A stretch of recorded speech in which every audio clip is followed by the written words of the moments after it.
आइए माँ शारदा के चरणों में नमन करता हूँ और कक्षा 12 की गणित क्लास में आप सभी शिक्षार्थियों का स्वागत है। एक्सरसाइज 7.10 क्वेश्चन नंबर 1 से 4 तक का 1 से 4 तक का हल आप इस वीडियो में मिलेगा। देखिए question number 1, integration 0 to 1 x dx upon x square plus 1। ये प्रश्न में क्या करना है आपको, प्रश्न संख्या 1 से 8 तक प्रतिस्थापन के प्रयोग से हल करना है। आपको प्रतिस्थापन विधि लगाकर इसको समाकलित करना है। तो आप क्वेश्चन देख रहे हैं, सीमा दिया हुआ है 0 से 1 x dx x square plus 1। अब आता है x स्क्वायर प्लस 1 को प्रतिस्थापित कर दीजिए t में। x square plus 1 equal to T ये मान लिया जाए तो dx बटे dt इक्वल टू 2x होगा, या x dx, देखिए x dx का मान निकाल लें। x dx का मान होगा dt बाई 2। इसको रख दीजिए, आप इसे प्रतिस्थापित कर दीजिए व्यंजक में। तो ये बराबर होगा 1/2 सीमा 0 to 1 dt upon T equal to 1/2 log x square plus 1 to base E सीमा 0 to 1। अब ऊपर की सीमा पहले रखेंगे आप, तो आ गया 1/2 log 2। x का मान 1 रखेंगे तो 1 का स्क्वायर 1 हुआ और 1 जुड़ गया उसमें, तो 1 1 2 हो गया, ये log 2 हो गया। अब नीचे की सीमा रखेंगे तो log 0, 0 प्लस 1, 0 प्लस 1 का मतलब log 1। log 1 का मान 0 होता है, इसलिए देखिए यहाँ लिखा है 1/2 log 2 to base E minus 0। यही आंसर है इसका। ये आपका क्वेश्चन नंबर 1 है, हल हुआ। अब आइए क्वेश्चन नंबर 2 देखें। Integration 0 to pi by 2 under root sine phi cos power 4 phi D phi. ये देखिए इंटीग्रेशन है 0 to pi by 2 under root sine phi. इस कास फाई का गुणनखंड कर दीजिए, cos power 4 phi into cos phi D phi. तो ये देखिए फैक्टराइज हो गया कास पावर 5 फाई। अब आ गया integration 0 to pi by 2 0 to pi by 2 under root sine phi cos power 4 phi को लिखा जाएगा 1 माइनस साइन स्क्वायर फाई का होल स्क्वायर। देख लीजिए 1 माइनस साइन स्क्वायर फाई का whole square cos phi D phi. अब कुछ प्रतिस्थापन कर लीजिए। ये under root T sine phi equal to T मान लिया जाए तो डी टी बटे डी फाई बराबर होगा कास फाई, या D T equal to cos phi D phi. तो कास फाई डी फाई का मान आपको मिल गया है, डी टी है इतने का मान प्राप्त हो गया है। अब थोड़ा सा टी पर टी के रूप में हमें, यदि टी का मान देखिए टी साइन फाई है, तो जब फाई का मान पाई बाई 2 रखेंगे उस समय टी का मान साइन पाई बाई 2 होगा और वह 1 के बराबर होगा। जिस समय सीमा रखा जाएगा तब की बात है, यही निकाल के रख लीजिए, आगे चलकर ये काम देगा। आपको अभी प्रतिस्थापित करना होगा। अब आता है इंटीग्रेशन, सारे मान रख दीजिए आप जो आपने जिसको प्रतिस्थापन करना है। 0 to pi by 2 under root T into 1 minus T square का whole square D T, whole square D T, देखिए यहाँ होल स्क्वायर है, ध्यान रखिए। 1 माइनस टी स्क्वायर का whole square D T is equal to integration 0 to pi by 2 under root T, इसका whole square खोल दीजिए तो आएगा 1 plus T power 4 minus 2 T square D T.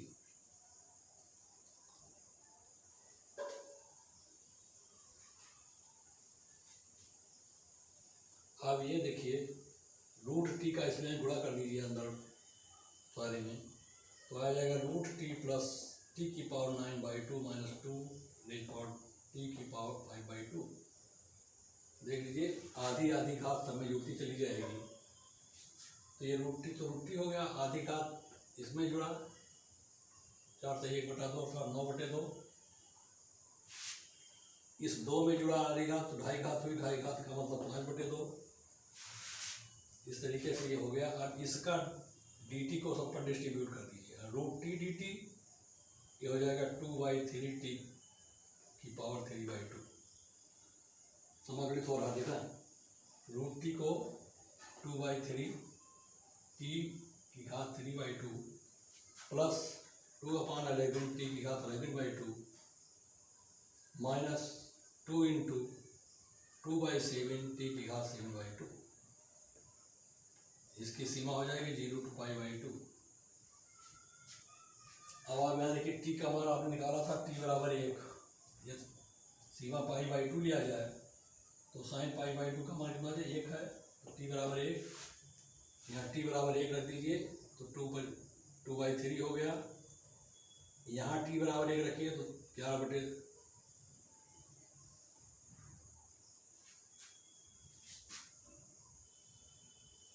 2/11, not 11/2,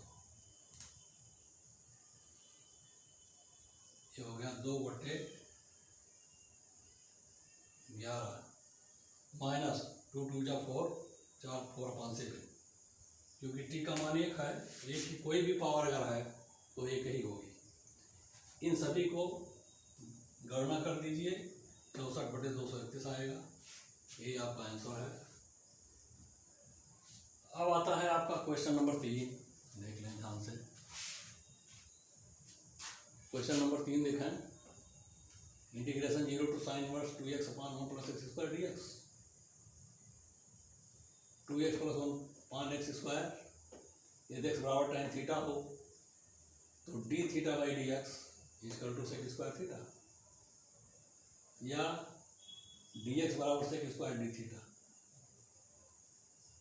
जब ध्यान दीजिए थीटा बराबर π/4 तब tan थीटा बराबर 1, देख लीजिए 1 है सीमा।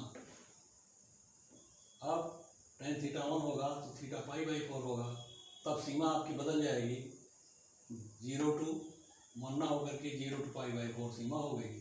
साइन इनवर्स सीमा देखिए बदल गई, थीटा π/4 होगा तब tan थीटा का मान 1 होगा, क्योंकि यहाँ सीमा 1 है और यहाँ tan थीटा में जब π/4 रखा जाएगा तब यहाँ 1 आना चाहिए, तो इसलिए जो है सीमा 0 to π/4 हो गई, तब tan थीटा 1 होगा, तभी 1 यहाँ रखा जाएगा। अब integration 0 to π/4 sine inverse 2 tan theta upon 1 + tan² theta sec² dθ। बहुत सही, ये बीच वाली राशि जो है 2 tan theta upon 1 + tan² theta, ये sin 2 थीटा का रूप है, पढ़े होंगे ट्रिग्नोमेट्री में आप वैसा। तब आ गया 0 to π/4 साइन इनवर्स, देखिए सीमा परिवर्तित हुई, 0 to π/4 sine inverse sin 2 theta sec² theta dθ। क्योंकि जब आप प्रतिस्थापन करते हैं किसी चीज़ का तो प्रतिस्थापन में dx का मान बदल जाता है, जो dθ dt के रूप में, जैसा प्रतिस्थापन आप करते हैं t के रूप में रखे हैं तो dt के रूप में बदलेगा dx, अगर थीटा के रूप में किए हैं तो dθ के रूप में बदलता है। यहाँ देखा आपने थीटा रखा तो dθ के रूप में बदल गया है।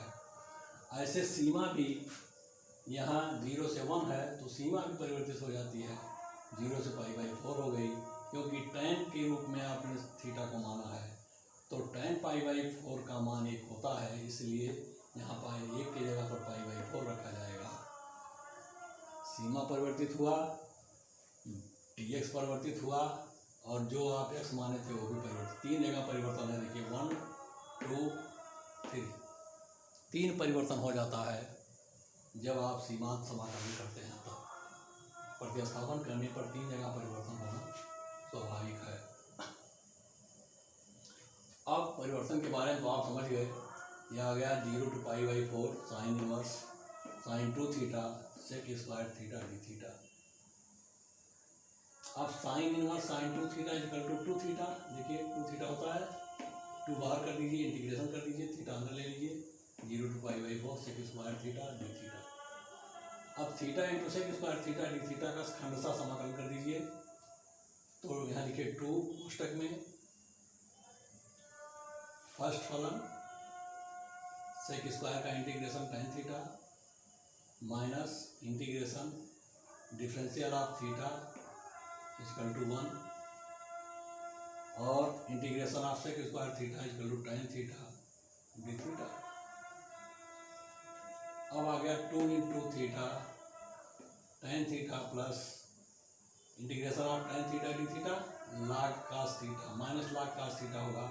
क्योंकि माइनस यहाँ पहले से मौजूद था इसलिए इस इंटीग्रल के बाद जो माइनस आएगा इस माइनस को प्लस कर देगा, plus log cos theta 0 to π/4। कुछ करना है, थीटा का मान π/4 रख दीजिए,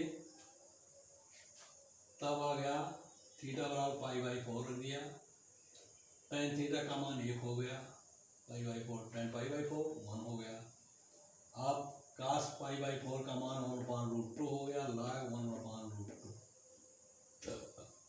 2 से गुणा किया गया तो π/4 π/2 में बदल गया 2 से गुणा होने के बाद, और √2 को ऊपर ले गए तो हम प्लस चिन्ह था ये माइनस चिन्ह में बदल गया, और 2 से गुणा होगा 2 log √2 equal to π/2 minus log 2, क्योंकि √2 का गुणांक 1/2 आगे आ जाएगा तो 1/2 से 1/2 2 कट जाएगा, बचेगा log 2 π/2 log 2। ये आपका हो गया क्वेश्चन नंबर 3। आइए क्वेश्चन नंबर 4 देखते हैं। Integration 0 to π/2 x √x+2 dx। यहाँ भी प्रतिस्थापन ही करना है आपको, लेकिन ऐसा प्रतिस्थापन किया जाए कि जिससे अंडर रूट हट जाए। तो क्या किया जाए, x+2 बराबर t स्क्वायर मान लो, अंडर रूट हटा। अब x का मान हो जाएगा t स्क्वायर माइनस 2। देखिए 2 को इधर लाइए, x का मान निकल गया, क्योंकि हमें x का भी मान चाहिए और x+2 का भी मान चाहिए, dx का भी मान चाहिए, 3 मान हमें, और ये सीमा का भी 0 और 2 का सीमा जो है इसका भी परिवर्तन करना पड़ेगा। पता नहीं 3-4 परिवर्तन है इसमें, सीमाओं का परिवर्तन हो जाएगा, x का परिवर्तन, √x+2 का परिवर्तन, dx का परिवर्तन, एक एक का परिवर्तन देखते चले आप। x+2 equal to T square अगर है तो x बराबर टी स्क्वायर माइनस 2, तो x+2 x का मान आपको मिल गया। अब सीमा को देख लीजिए, यदि x बराबर 2 है,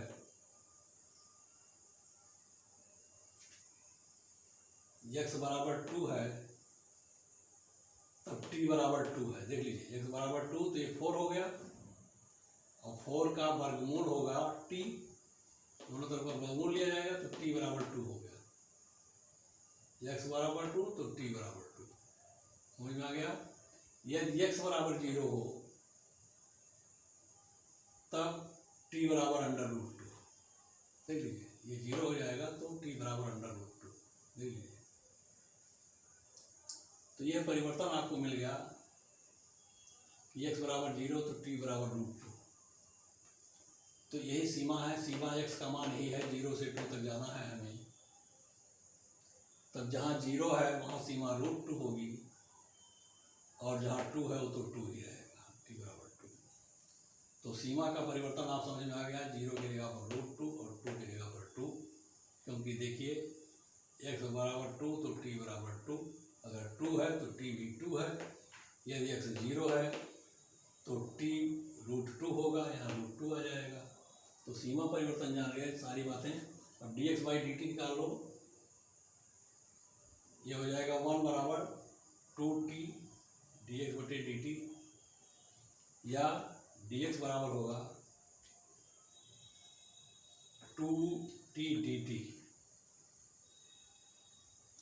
अब ये सारे मान रख दीजिए, इंटीग्रेशन √2 से 2, सीमा हो गई √2 से 2, t square minus 2 into T 2t dt। सारी चीज़ें बदल गई, देख लीजिए इस परिवर्तन से, और जो सीमा भी बदल गया, सारी चीज़ें अब इस रूप में आ गई, t के रूप में। अब आपको समाकलन करना आसान हो जाएगा। देखिए यहाँ 2 है, इसको बाहर लाएं, यहाँ ले आवें बाहर एकदम इंटीग्रेशन के, अचर हो गया ये 2, इंटीग्रेशन √2 से 2 t square into T square minus 2 D T. देख लीजिए टी का गुणा T square minus 2 D T. कोई दिक्कत नहीं है, आ जाइए तो लिख लीजिए।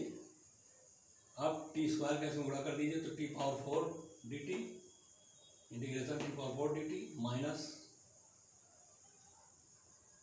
2 integration T square D T whole का √2 से सीमा 2 तक। अब इसका समाकलन हो गया, लिखिए 2 T power 5 15 minus 2 into T cube अपान 3 का सीमा हो गया √2 से 2। अब आपको मिल गया, देखिए 2 से गुणा कर दीजिए 2/5 t raise power 5 minus 4/3 t cube, सीमा हो गई √2 से 2। ऊपर की सीमा पहले रख लीजिए आप, तो टी 2 की घात 5 32, तो 2 गुणे 32/5 हो गया माइनस, देखिए टी ये क्यूब हो गया 8 4 इंटू 8/3 माइनस करके नीचे की सीमा लिखा जाएगा था √t की घात 5 2/5 लिख लीजिए उसे, ये हो गया 4√2 टी की घात 5 4√2 हो गया, नीचे की सीमा ऋण हो गई और माइनस करके हो गई ये सीमा, तो ये माइनस माइनस प्लस हो गया 4/3 टी क्यूब √2 का क्यूब 2√2।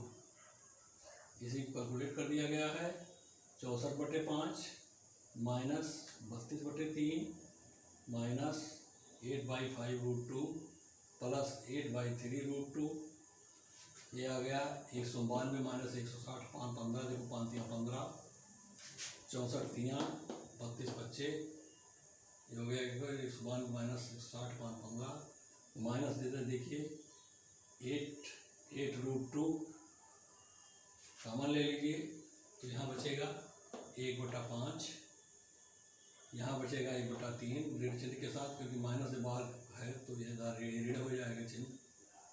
अब इसका -2 आ जाएगा, ये उस -2 का इसमें गुणा होगा तो आएगा प्लस 16/15